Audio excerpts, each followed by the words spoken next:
Yes, good morning, Darwin, and good morning sa tanan nga gapamati sa imong programa Makalong Agahon.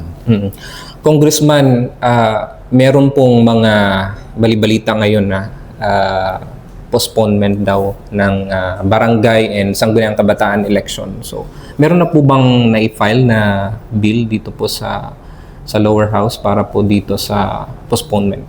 Yes, so last Monday there were bills filed. One of the bill was filed by Congressman Javi Benitez, no? And the other bills were filed earlier. Sa ngayon hindi pa ito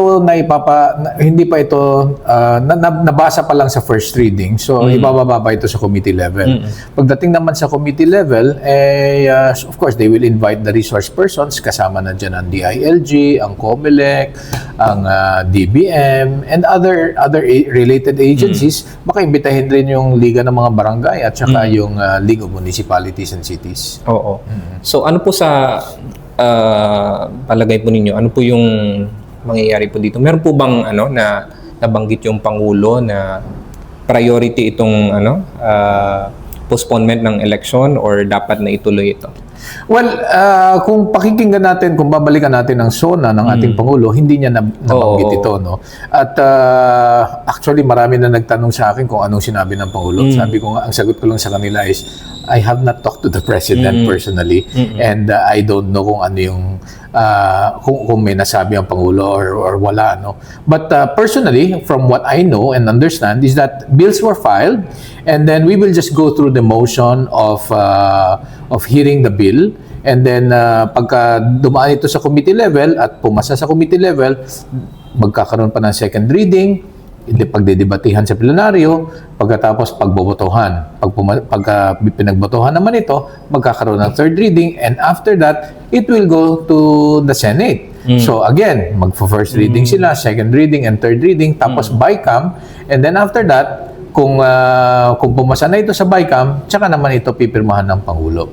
So hindi natin alam kung gaano katagal tatakbo ito because we're going to be very busy in the coming weeks because of the budget hearing. So may budget hearing, tapos itong election is November 2 yung schedule. And I believe that the filing of candidacy is September, no?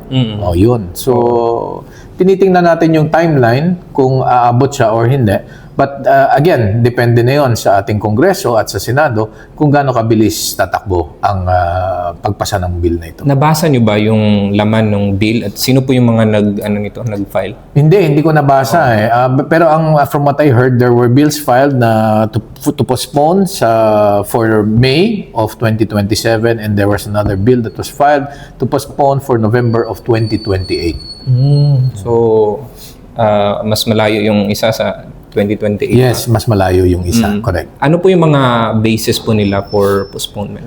Ang pagkakaintindi ko, from what I know, no, kasi hindi ko nabasa yung mga final nilang bill, no. From what I know, it's the economic impact of the rising prices in gasoline.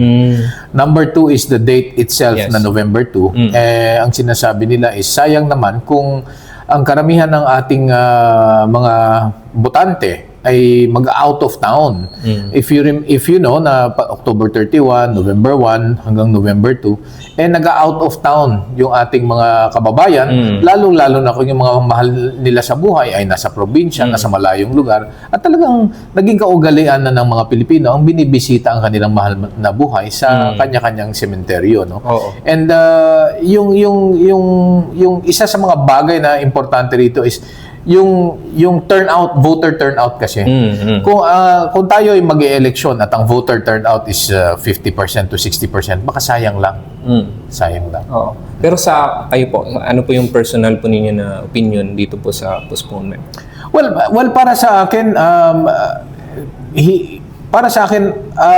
parehong okay lang din naman na matuloy sa itong November. Pero yun nga, kung iisipin natin yung voter turnout, no, at magiging mababa yung voter turnout, magiging sayang lang din naman ang gagastusin ng ating gobyerno para sa eleksyon na to kung mababa yan. Pangalawa, tama nga rin naman na yung presyo ng langis, presyo ng mga bilihin ay napakamahal at alam naman natin na yung iba ay uuwi pa kung saan. Halimbawa, dito ka boboto sa Kalibo pero nagtatrabaho ka sa Boracay. So, yung mga ganong bagay ba, transportation, logistics, etc.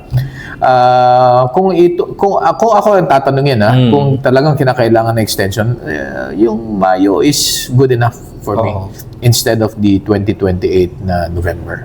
Isa pa pong i-consider dito yung legalidad ng postponement.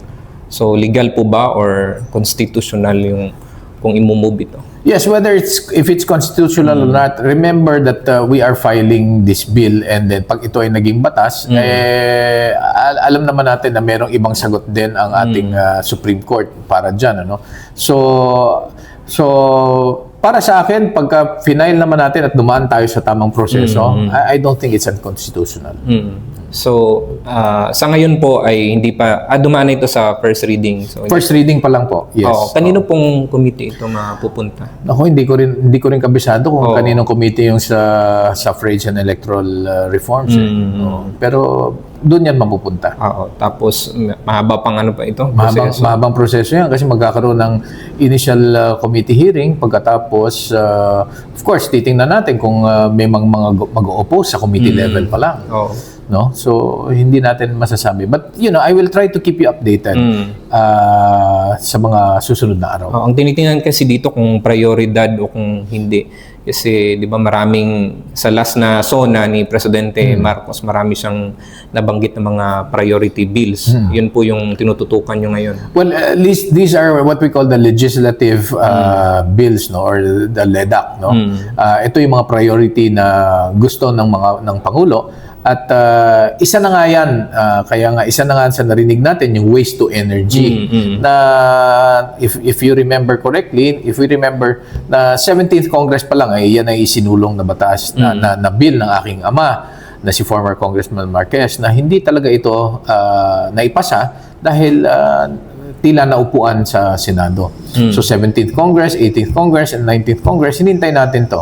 And hoping na ito nga ay narinig natin sa Pangulo na maging priority bill for this year, sana naman pumasa ito sa Senado at maging batas na, tuluyang maging batas na. Dahil ang basura ay talagang hindi na natin maiwasan dumadami, tambak, kahit saan ka magpunta, yung mga landfill sites natin talagang punong-puno na at saka naamoy na natin. Malaki sigurong advantage dahil kayo po ang humawak ngayon ng Committee on Science and Technology. So sa inyo po bang committee ito dadaan? Hindi. Actually, pumasa na ito sa third reading, no? Yung bill na ito, pumasa na sa third reading noong December pa. At ito ay dumaan sa Committee on Ecology. Actually, dalawang separate bills ito.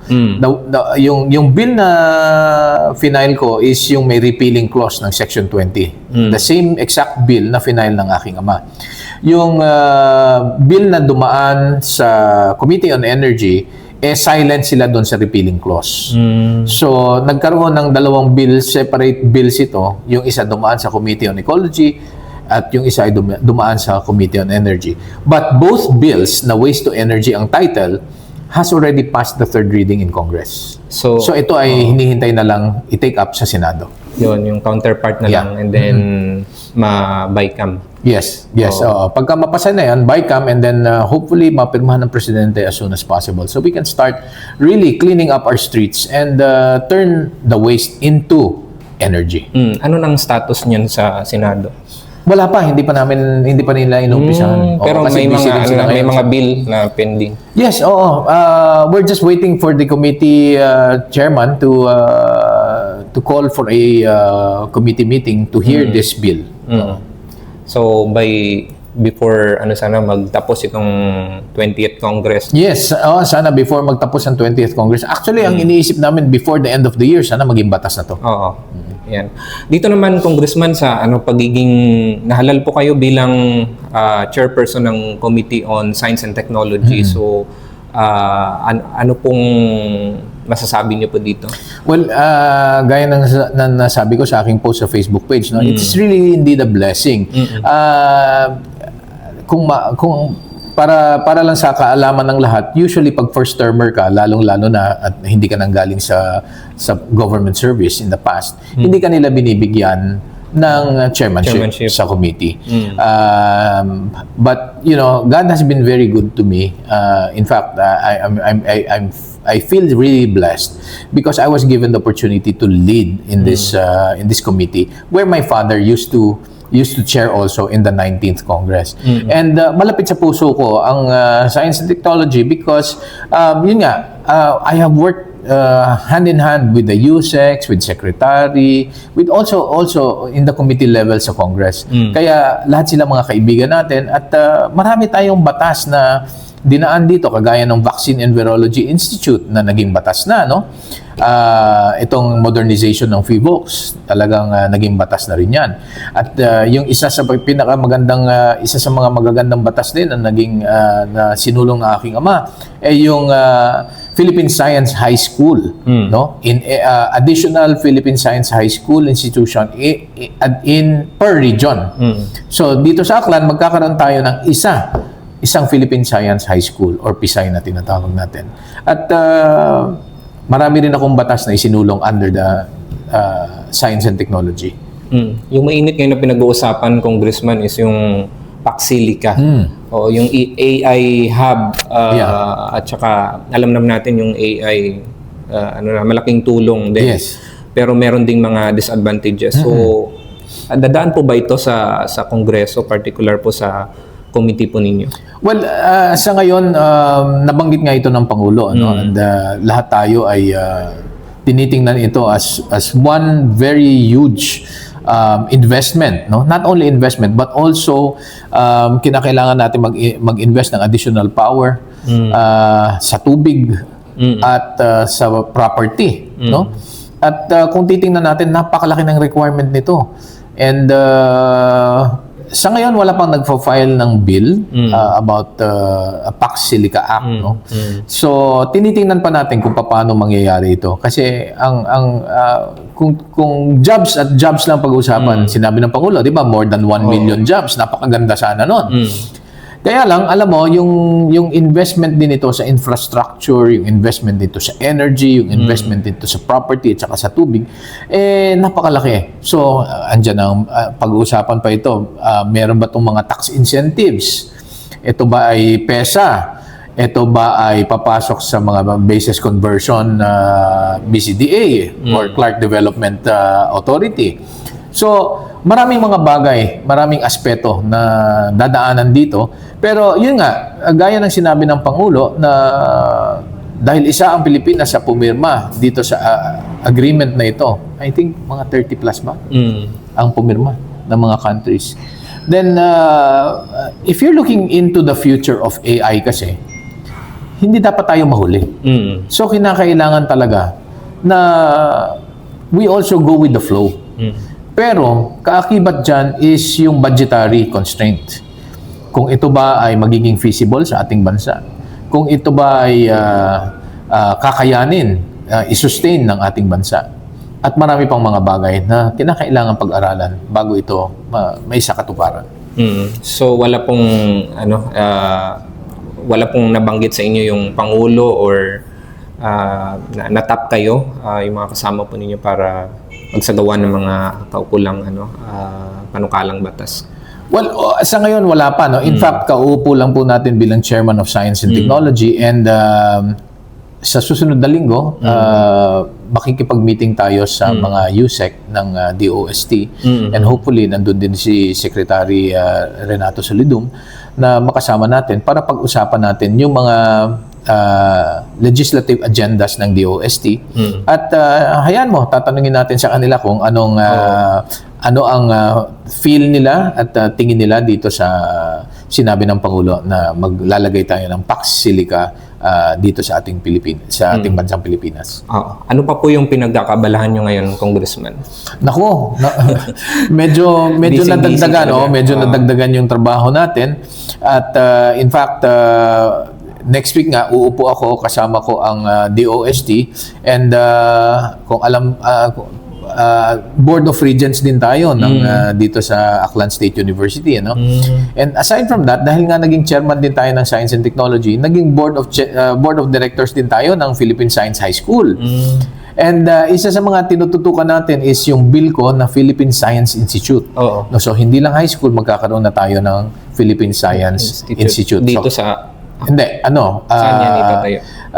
Wala pa. So, bill pa lang siya, Oo. pinag-aaralan. So, kung pumasa ito, syempre maghahanap tayo ng property, kung saan ilalagay. Of course, medyo mahaba-haba ang proseso dahil from high school, diretso na sila sa college. Yan. So, marami pa tayong mga tinututukan. Andiyan yung barangay, Magna Carta for barangay health workers, Magna Carta for barangay, Magna Carta for teachers, yung ating education, ang ating health. Lahat po yan nasa priority measure po natin. Meron din tayong Early Childhood Development Act, no, na tinatawag, or Maagang Gabay Act. So meron po kayong gustong ipaabot, Congressman, sa mga tagapakinig po natin, or especially po dito po sa taga-Aklan?